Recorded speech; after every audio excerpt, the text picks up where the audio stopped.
Hello, welcome to a Creative Expressions video. I'm Christine, and in today's video I'm playing with the Roxy stamp set from Gwen and Woodware from her festive collection and showing you how you can create this beautiful layered snowflakey mandala kind of effect using the 3 baubles from the Roxy stamp set. So there's like an heirloom one, there's like a long pointy bauble and a round bauble as well. And for my original card I did use a rotating stamping platform just because it makes it super duper easy to do that, but I know that a lot of you don't have one of those in your stash, so I'm going to show you how you can do it when you don't have one of those stamping platforms as well. Super duper easy to do, and all you require is a ruler and a pencil to help you get the positioning right, so it's really, really simple and not as complicated as you might think.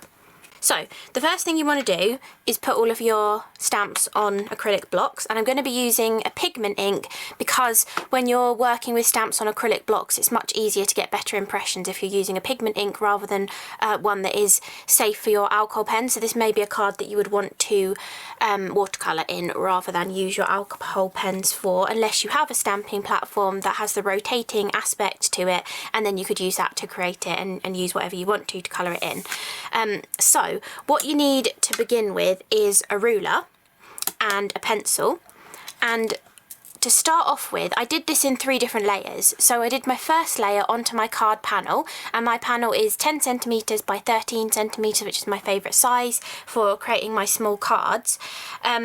So I do the first layer onto the panel, which is like the largest layer of the snowflake, and then the 2 subsequent layers I did onto extra pieces of card and trimmed around them once they were all in that wreath kind of design.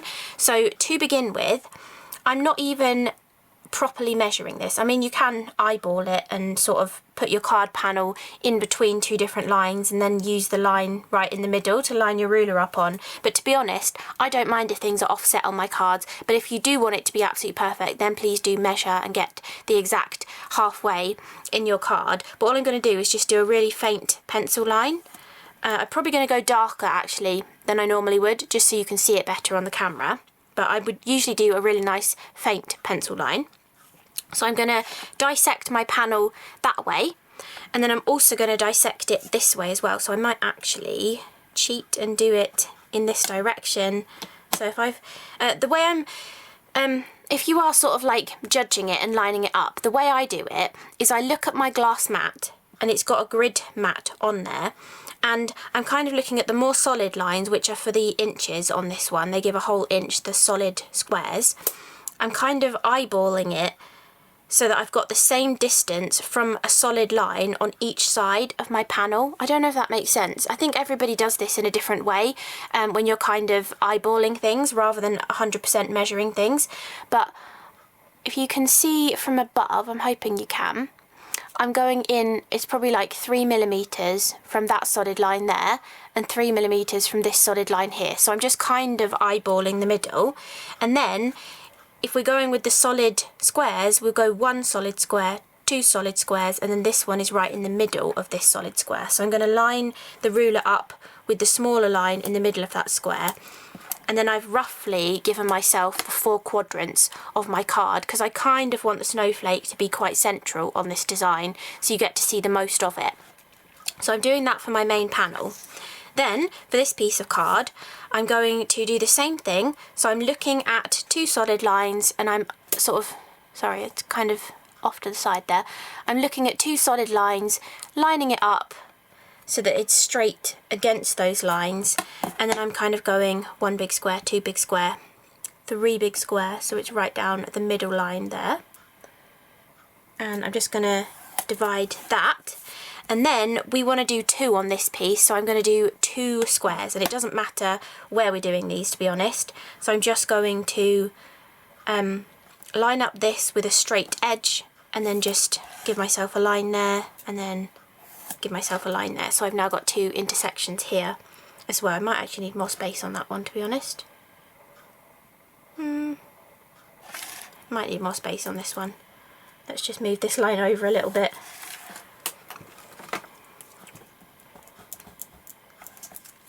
Hopefully it's kind of explaining how you get like your cross sections ready for doing this card. Okay, so now we've got all of these sections on our 2 pieces of card. We want to do the diagonals on these as well.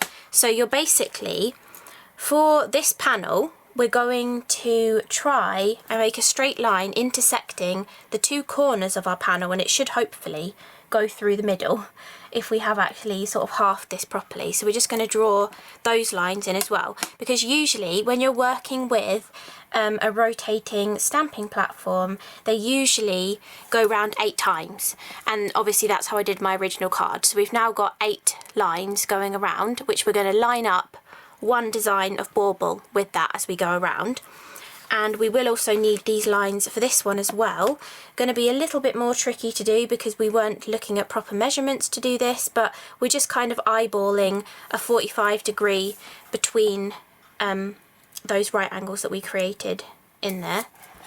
So it doesn't have to be perfect, because to be honest, I don't think anybody's going to look at your card and go, hang on, that angle is not 100% the same as the previous angle. And because we're hand stamping everything, rather than it being set increments going round, we can slightly adjust and stamp it further in or further out to make it fit within the design as well. So you'll see that as we go along, because I'm sure that will happen. So now we've got all of that split into 8 lines pointing around. We're going to bring in the 2 stamps for this back panel first, and our ink pad. So I'm bringing in the pointy bauble and also the round bauble on here as well. And I'm going to take the pointy bauble and I'm going to stamp it directly on that line. So we want the bauble to be half one side of the line, half the other side of the line, and I'm going to bring it down about 5mm from the top of my card. So I'm just going to stamp that one like that. So we've got our first one on there. Now that is going to be our guide for stamping the rest of them, but obviously going off on this angle and over here, we're not going to be able to do 5mm down from the top of the card. So we're going to then look at the measurement from the middle to the end of the little ring on the bauble, and we're going to use that for our positioning. So we're going to look, that's probably a couple of centimetres. So we're now going to stamp this one roughly a couple of centimetres away from the middle. If you want to, you could properly measure that and do little tick marks going around on these lines to get the exact measurements. You could go measure from the centre up here 2 centimetres and do a little tick mark, and then you'd know exactly where to line that up with if you want to get it really, really perfect. But I'm just going to go more eyeballing just to show you how you don't need to be too precise with this to get really good results. And I'm going to do one here, again, about 2 centimetres away from the middle, and then one on this side, about 2 centimetres away from the middle, like that. And then on the diagonals, again, about 2 centimetres away, lining up with the pencil line, and then just stamping these around.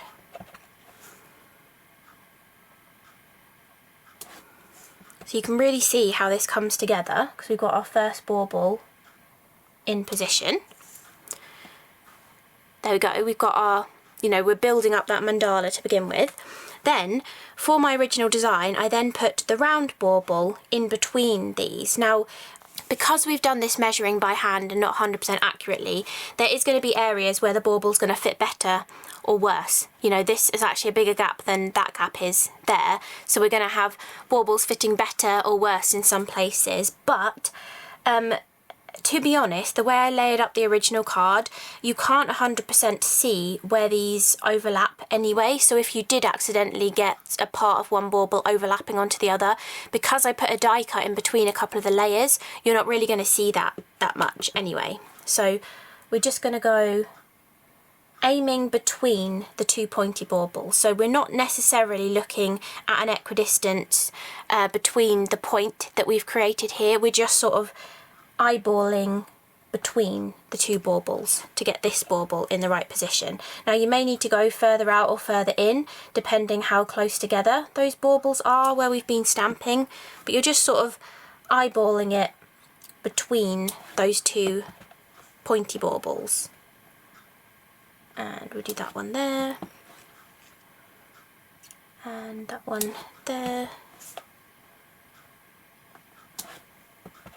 I'm not doing extremely good stamping for this, I'm afraid, but I'm just trying to go quickly so you're not too bored watching this. But you can be much more precise when you're doing your stamping. Now you can see it's kind of gone slightly more oval because these were a smaller gap here and these were a slightly larger gap. We've gone a little bit more oval in our design. I guess that's probably because we went with the corners, and to be honest we probably should have gone off from the corners to make it exactly perfect. But anyway, you can sort of figure out how you want to do your guidelines to get them perfect, or you could work on a square piece of card and trim it down if you want to get it to be 100% perfect. But I did just want to show this technique without using a rotating stamping platform, just so that you can see the process behind it. So hopefully someone will find this useful.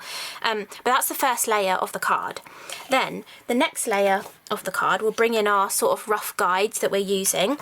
And I think no, maybe I don't need to trim it. I was going to say I might trim it, but I don't think I need to do actually. So for the next layer, I'm going with the pointy heirloom kind of bauble, the sort of chunkier pointy bauble.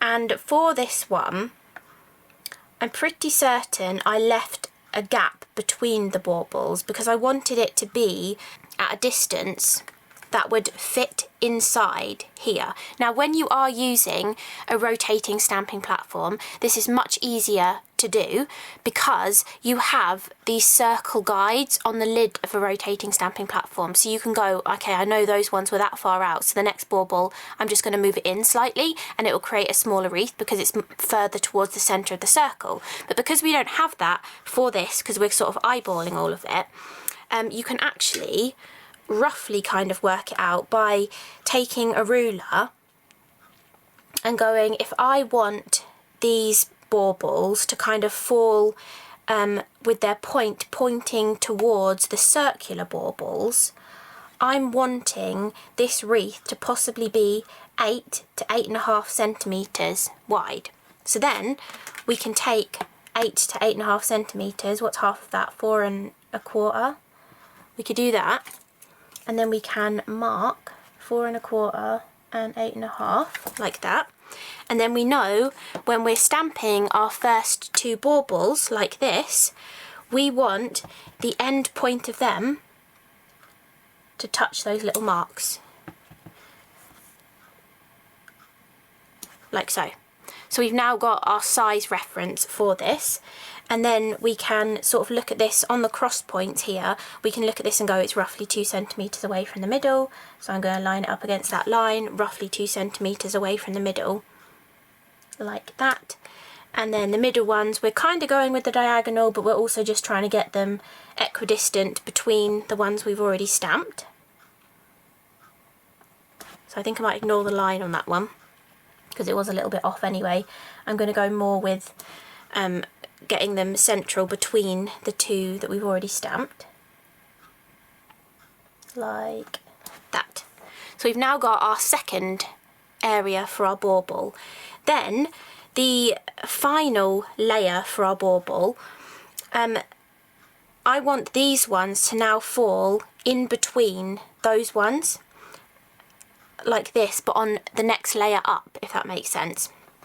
I kind of wish I had the original card here to show you. It would be much easier, or I should have just remade one. But to get these to be in that nice position, I think we're going to want to be just less than 1 centimetre out from the centre when we stamp these. So I'm going to go with the top and bottom ones and be probably more like 1/2 centimetre out from the middle. But you can alter these, you know, as much as you want. You can play around with how big or small you want these subsequent layers to be. Obviously, if you like making larger cards, you could start with these 3 smaller layers, but on your actual card base, it could be larger than this as well, and you could layer it up even more. But I'm just going to go like this, and we're almost going to be touching those little loops together on these ones, on the diagonals. And then we're just going to layer this like so. So we've now got our third layer to our bauble. I really don't know if I explained that very well. I feel like I'm not very good at explaining things sometimes, but hopefully you understood the process behind using these rough guidelines to create these 3 pieces. But if you do have a rotating stamping platform, a stamp and spin, any of the ones that are circular in design and allow you to rotate either the top by physically moving it or just by twisting it to a different notch, to 8 different increments, then you know that would be a much easier way of creating this design. But I did just want to show that it is possible when you don't have something like that. And then all I did was I had my 3 pieces like this. I did actually colour them all whilst they were separate like this, but then I took my scissors and I cut them into 3 separate layers. And for this piece where I had the gaps between the baubles, I didn't bother cutting any further than this because these baubles are going to overlap between, so you don't have to cut further down than that. So it's not as much fussy cutting as you might think. You're just sort of going around the edge of the heirloom bauble and cutting in a little bit into that white space, but it doesn't have to be neat on the white space because it's going to get covered. But we're just creating kind of an extra mandala kind of layer. And on the original card, Jamie had some of his Snowflake dies from last year's Christmas collections on the show, and I'd layered up some of those in between these layers and then a small one in the middle, which added an extra kind of snowflakey element to it because I'd put snowflakes in there as well. So you know, you can kind of use whatever you have in your stash to amplify this effect. But basically we've got that one cut out, and I wanted that one to line up with the circle baubles, and it pretty much does. So even though we're kind of eyeballing it and not following proper dimensions and everything on this, it still works really nicely. And now for this one, I was cutting around them but going right to that loop, but not right into the middle, because we want everything to stay connected. Otherwise we could have just stamped out them all individually and fussy cut all of them separately, which the reason why I did it like this is because it saved a bit of fussy cutting. You know, if you already created this mandala kind of piece, it meant that you only had to cut round the main edges of it. You didn't have to like cut round all of these pieces here or all right into the middle on this one. It's a little bit easier to kind of do. So I'm not doing a very good job at fussy cutting this very neatly, but it's more just to show you the technique of how it can be done without a rotating stamping platform.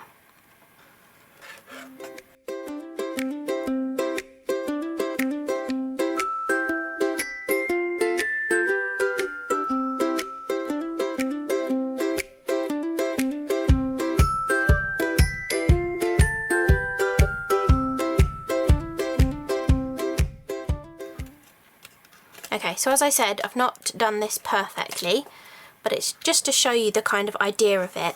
And now you've got this layer of snowflakes, this layer of baubles, and this one is going to fit between the previous layer. So it's going between those sort of gaps between the previous baubles. It's not 100% perfect, again, because we weren't 100% measuring properly, but it just gives you the idea that this can be done just by using pencil guidelines to make it work. Or you can also, if you do have a stamping platform, just a normal stamping platform, there are plenty of tutorials out there showing you how to make like a makeshift rotating, what do they used to call it, like a template. You would take 2 square dies and cut them at 45-degree angles to each other, or would it be 90-degree angles? Anyway, you twist them and cut 2 of them, and then you get the 8 points, and you can take a square die cut from using the same die and twiddle it around to create the same effect. But you always have to work on a square, which kind of annoys me because I like working on my smaller sizes. So you know, this is just another way of doing it. So hopefully this has been helpful to at least somebody who wanted to recreate this card or do something a little bit similar, and you know, wanted to know kind of the process behind how you get these layers on this like mandala snowflake kind of design. So I really hope you enjoyed this video. Thank you so much for watching, and I'll see you again in the next one. Bye.